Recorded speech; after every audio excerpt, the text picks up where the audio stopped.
ng aklat ng Simania, chapter 3, verse 17. Nasa piling mo si Yahweh na iyong Diyos, parang bayaning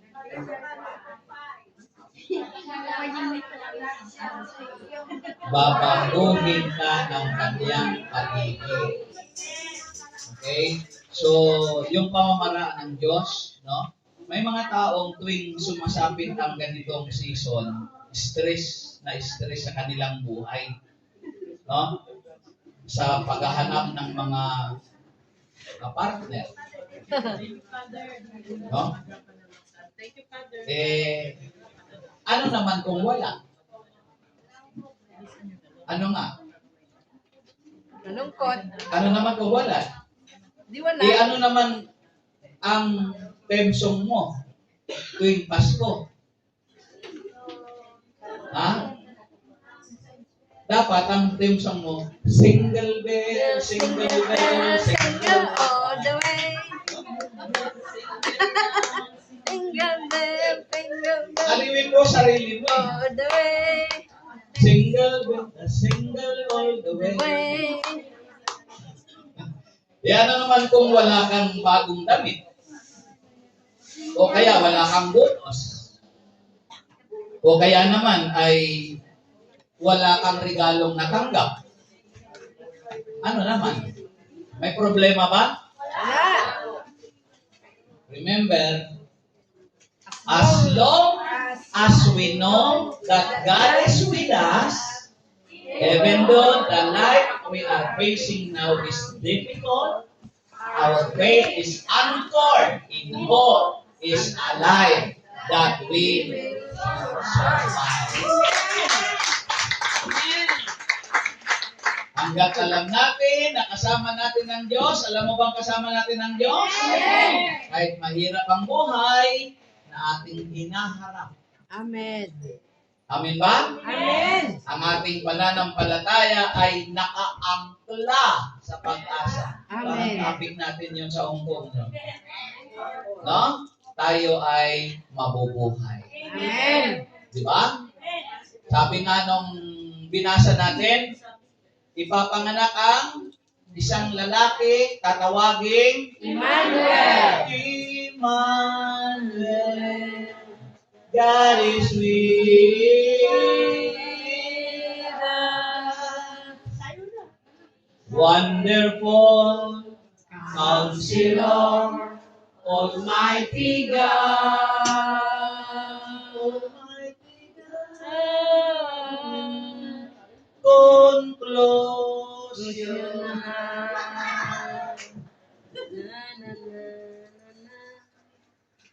When Christmas becomes complicated, go on with God. Lagyan nyo na lang ng I. Yung with, lagyan nyo na lang ng I. Go on with I. Anong ibig sabihin? Tuloy ang buhay. Christmas is supposed to be a joyful celebration. Kaya lang, kaya nga sabi ng anghel, di ba? At alam ng awit na pamasko, joy to the world, the Lord has come. Tapos, pansinin mo, ang nabing nalulungkot. Ako, I'm not sure. Ito sa daming ito, lahat masaya. I will give it balikat. No? Amen po? Kasi Brad, nag-iisa lang ako sa buhay. Di ba? Pag nagmumuni-muni tayo, anong nag-iisa? Dumating na nga ang Mesiyas. Amen. The joy of the world.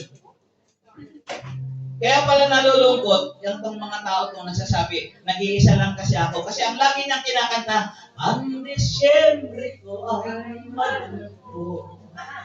Ano kanyang sasaya?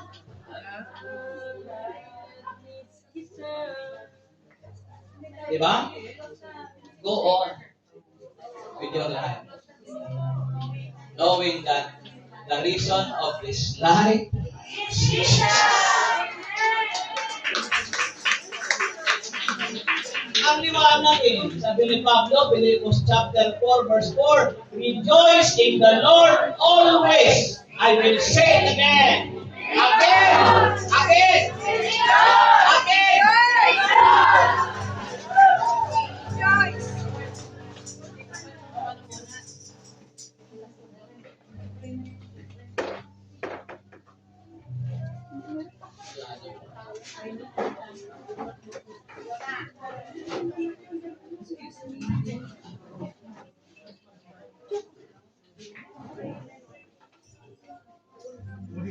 Nagkatawang tao ang bugtong niya na si Jesus. Nakisalo siya sa ating pagkatao para makasalo na tayo sa kanyang pagka-Diyos. Hindi lang siya dumalaw, nakipamuhay siya para sa atin.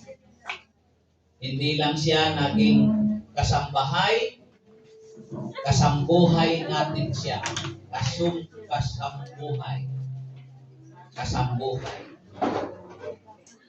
Kasama-sama sa buhay. Kaisa sa buhay, karamay sa buhay. Taas natin kasama ang prayer request. Put it in your heart. And by this time, lahat ng mga narinig natin kanina na siyang nagpapakomplikado, na dapat sana masaya tayo. No? Habang tayo naghahanda sa pagsalubong. Remember, yung mga nagpapa-complicated na yun sa buhay, alisin natin, kalasin natin. Tama na. Yung tampuhan, away, alitan, tama na. Ito na natin. Kahit ngayon araw, sa tahimik na isang panayad na gabi ng ipinangalan ng Kristo.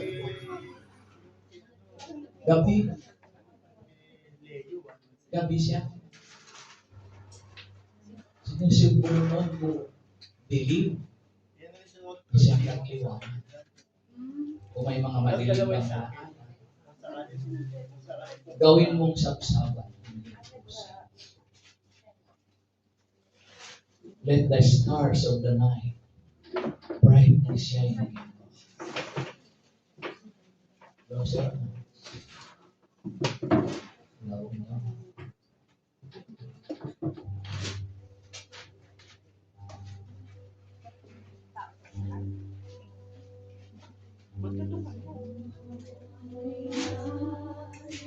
The stars are brightly shining.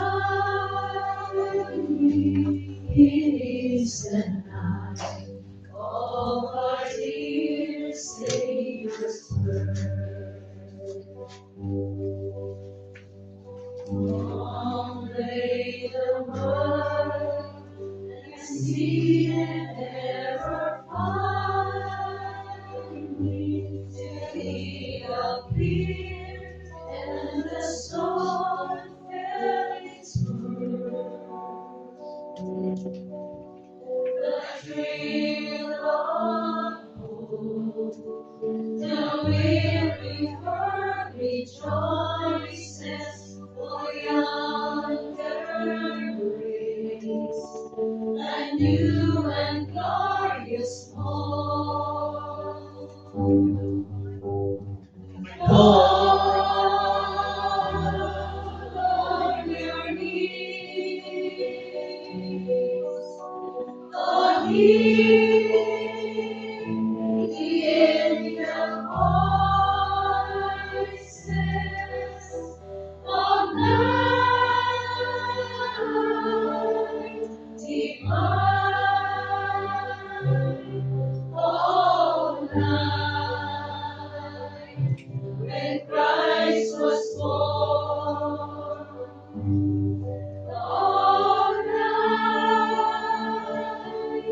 On your knees. Oh, the angel voices of light divine, all night, when Christ was born, all night, divine, all night divine. Dakilang Diyos na mapagpala, salamat. Sending your Son, your begotten Son, the Messiah, for our salvation. Thank you so much, Lord, sapagkat ang madilim naming buhay, pinag-iwanag mo sa pamamagitan ng Berbo. Sa araw na ito, nagpapasalamat kami at may kagalakan na ibinabalik namin sa iyo ang masaganang papuri, parangal at pagsamba. Sapagkat kung ibinigay mo ang buktong mong anak na aming Kristong Panginoon, ngayong araw din ito, pinagkaloob mo na ang lahat ng aming kahilingan. Mga bagay lang ito, mas mahalaga ang iyong anak pero ibinigay mo sa amin.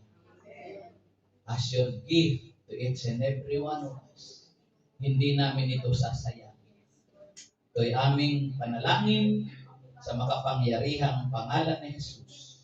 Pangalan ng Ama, ng Anak, ng Espiritu Santo. Amen. Amen and amen. Amen. Amen. Amen. Amen. Praise God. Thank you po. Salamat po sa masayang awit ng choir.